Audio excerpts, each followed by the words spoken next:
Muy buen día. Tenemos la lectura de la liturgia de la palabra del día miércoles 4 de febrero, en la cuarta semana del tiempo ordinario, ciclo litúrgico A. Nuevamente damos los créditos correspondientes. Estamos leyendo desde el misal popular que edita Paulinas con base en la Conferencia Episcopal de Colombia. Muy bien, y vamos a la primera lectura. Estamos todavía en este tiempo ordinario con la lectura del segundo libro del profeta Samuel. Tenemos en esta oportunidad el capítulo 24, versículos 2 y del 9 al 17. Muy bien, nos dice entonces el segundo libro de Samuel. En aquellos días, el rey David mandó a Joab, jefe del ejército, que estaba a su lado: recorre todas las tribus de Israel, desde Dan a Beerseba, y haz el censo del pueblo, para que sepa su número. Bueno, este es el famoso censo que va a realizar el rey David, ¿no? Y que prácticamente su interés era determinar quiénes estaban aptos para la guerra, ¿no? Que era su propósito principal. Joab entregó al rey el número del censo del pueblo. Israel contaba con 800,000 guerreros que podían empuñar la espada, y Judá con 500,000 hombres. Bueno, entonces, como vemos aquí, el rey David, de una, de una visión muy militar, ¿no? Eh, se concentró en la potencia o la fuerza o el poder militar.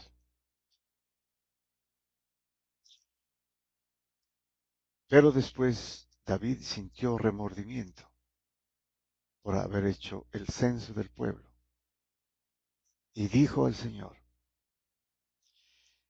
he pecado gravemente por lo que he hecho. Ahora, Señor, perdona la falta de tu siervo, que ha obrado tan neciamente. Bueno, entonces aquí la, la falta consistiría en centrarse prácticamente en la guerra, ¿no? Y contar solamente eh, los hombres que estaban adiestrados o con edad para ir a la guerra, y no en otras necesidades, ¿no? De la gente, de los pobres, desposeídos, viudas, huérfanos, o sea, de las necesidades de la gente, que era prácticamente, que es la idea de un censo, ¿no? No solamente el número, y especialmente el de eh, los hombres que están eh, con edad para combatir, ¿no? En la guerra, sino las necesidades más acuciantes, ¿no? Del pueblo. Bueno, y continúa el relato. Al levantarse David por la mañana, el profeta Gad, vidente de David, recibió esta palabra del Señor: ve y di a David, así dice el Señor: tres cosas te propongo, elige una de ellas y la realizaré. Gad fue a ver a David y le notificó. Bueno, por la falta se vienen tres castigos, ¿no? Y Dios le pone a escoger cuáles de estos tres él desea, o más bien aceptaría, ¿no? Como castigo de su falta. ¿Prefieres que vengan 7 años de hambre en tu país o que tengas que huir durante 3 meses ante tus enemigos, los cuales te perseguirán, o que haya 3 días de peste en tu país? Ahora reflexiona y decide, ¿qué he de responder al que me ha enviado? Bueno, esto es lo que le dijo el profeta Gad, ¿no? Enviado por Dios. David respondió a Gad, estoy en un gran apuro, pero pongámonos en manos del Señor, cuya misericordia es enorme, y no en manos de los hombres. Y David escogió la peste. Bueno, obviamente, ¿no? Pensó David que Dios es tan misericordioso y no los hombres, ¿no? Porque estar perseguido durante meses por los enemigos, pues obviamente lo aplastarían y lo matarían, ¿no? Sufriría todo el pueblo, quedaría en manos de los enemigos. Entonces él reflexiona y decide ponerse en manos, dice aquí, del Señor porque es misericordioso y escoge los 3 días de peste.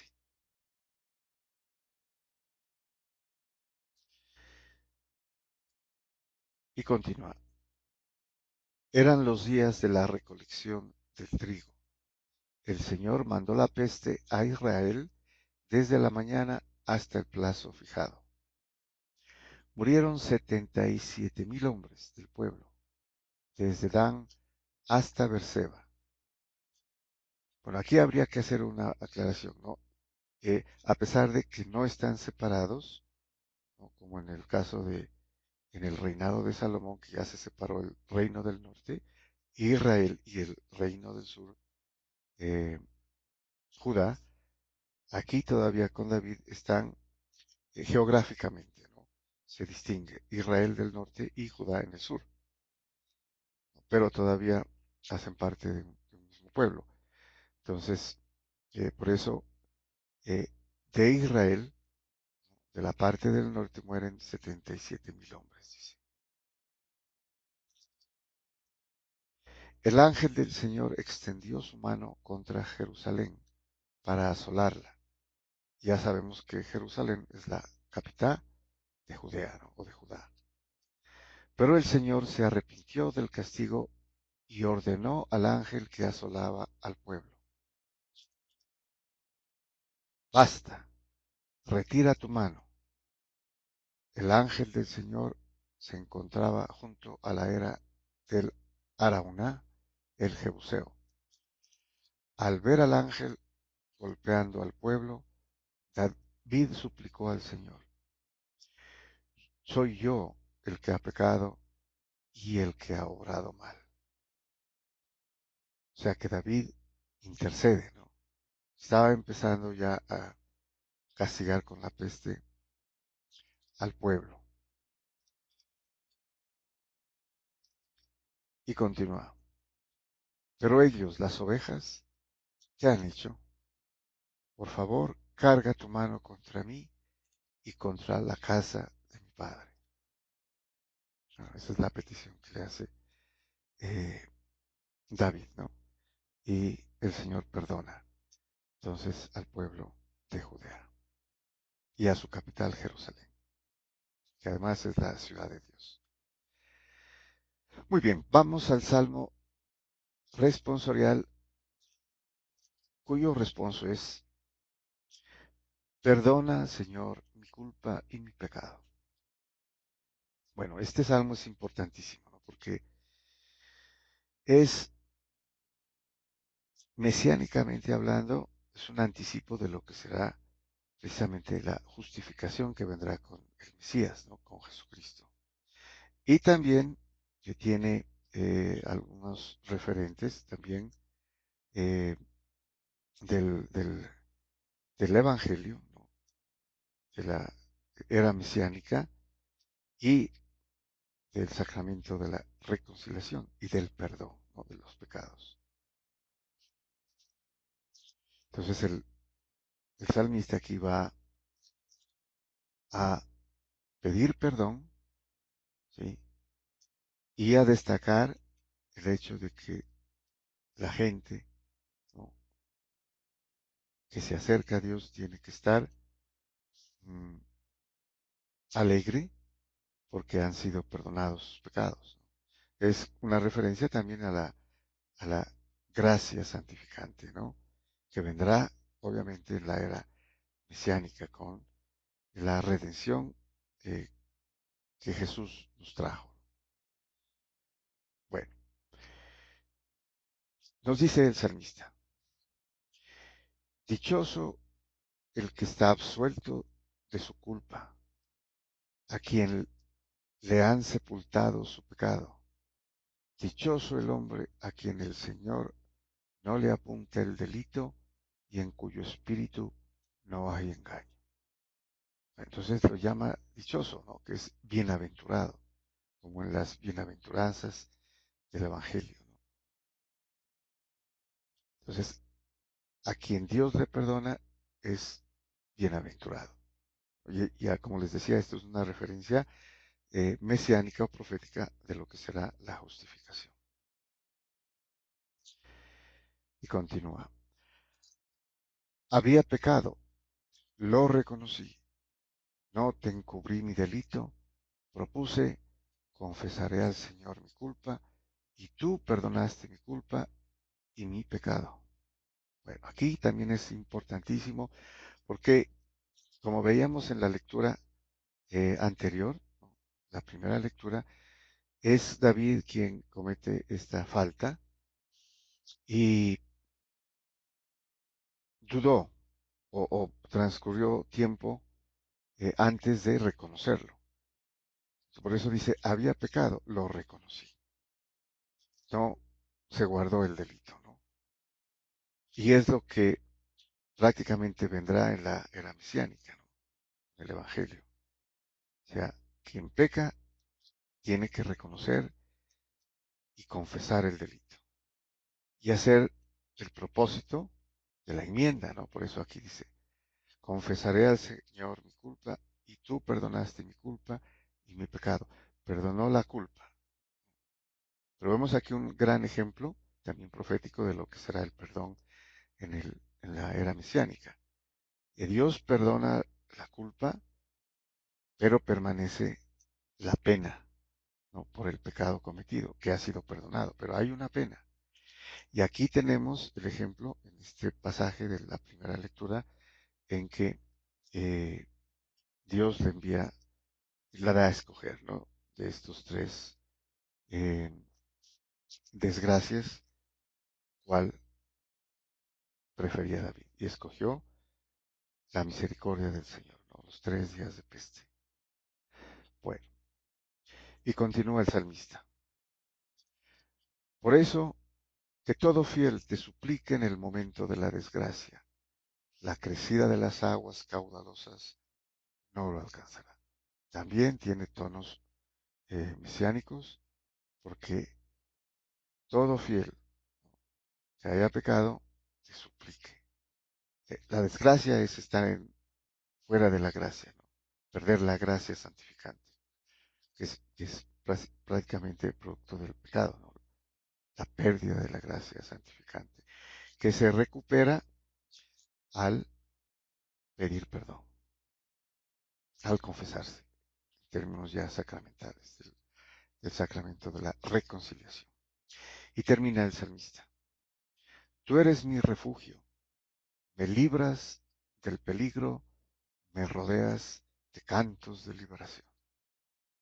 Bueno, entonces cuando la persona se reconcilia, cuando le ha sido perdonado el pecado, entonces viene esa, vuelve la gracia santificante y se alegra, ¿no?, porque está nuevamente en Dios.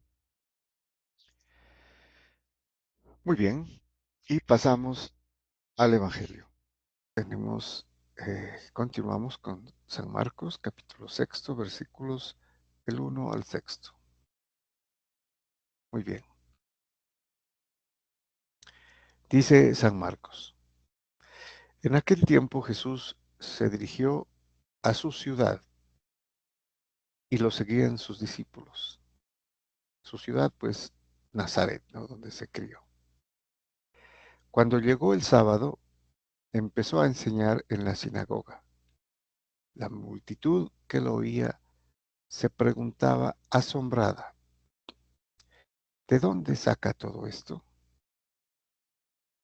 ¿Qué sabiduría es esa que le ha sido dada? Y esos milagros que realizan sus manos. Bueno, aquí obviamente que ellos en Nazaret se preguntan, ¿no? Y particularmente porque saben quién es, ¿no? Creció allí, ¿no? Entonces ahí su niñez, su juventud, esos lo conocen. Por eso se asombran, ¿no? ¿De dónde saca todo eso? La sabiduría que tiene y que le ha sido dada. Y los milagros que realizan sus manos. Con la imposición de manos, como hemos visto, ¿no? Curaba, curaba a los enfermos y ordenaba también, ¿no? Por ejemplo, en los exorcismos. Y aquí viene la gran pregunta eh, que indica incredulidad.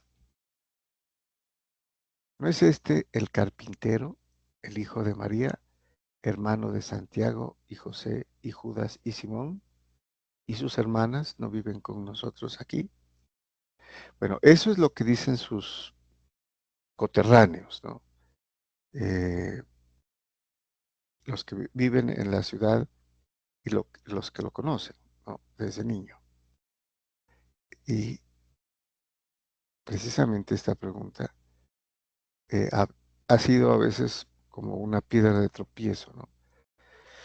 Y se duda de de que la Santísima Virgen María tuvo solamente a Jesús, ¿no? Porque aquí menciona a sus hermanos, hermano de Santiago, de José, Judas y Simón.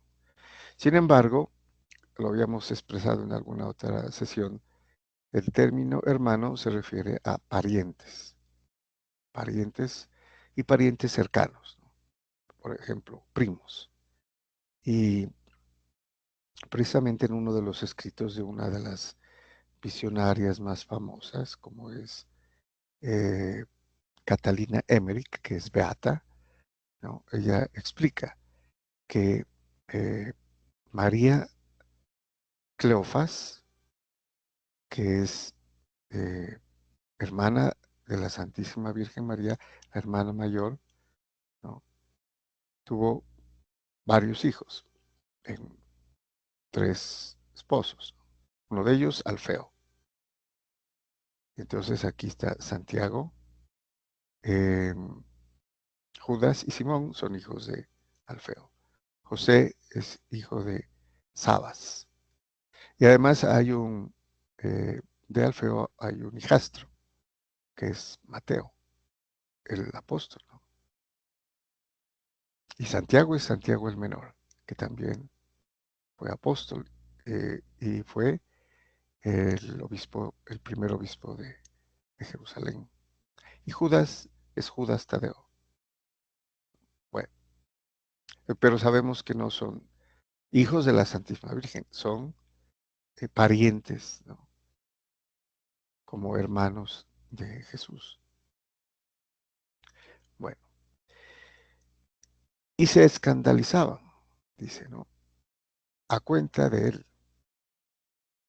Jesús les decía, no desprecian a un profeta más que en su tierra, entre sus parientes y en su casa, como el proverbio, ¿no?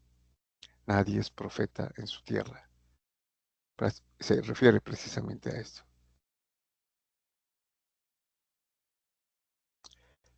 No pudo hacer ningún milagro allí, solo curó a algunos enfermos imponiéndoles las manos. Y se extrañó de su falta de fe y recorría los pueblos de alrededor enseñando. O sea, por la falta de fe, no es que no podía hacer milagros, ¿no? Pero eh, como dice el proverbio, ¿no? No hay profeta en su tierra, eh, no hizo milagros o muchos milagros, ¿no? Como las otras ciudades, pero sí curó a algunos enfermos, dice, imponiéndoles las manos, ¿no? De lo que ellos pues se admiraban, que curaba eh, a través de sus manos, de la imposición de las manos. Muy bien, muchas gracias y bendiciones.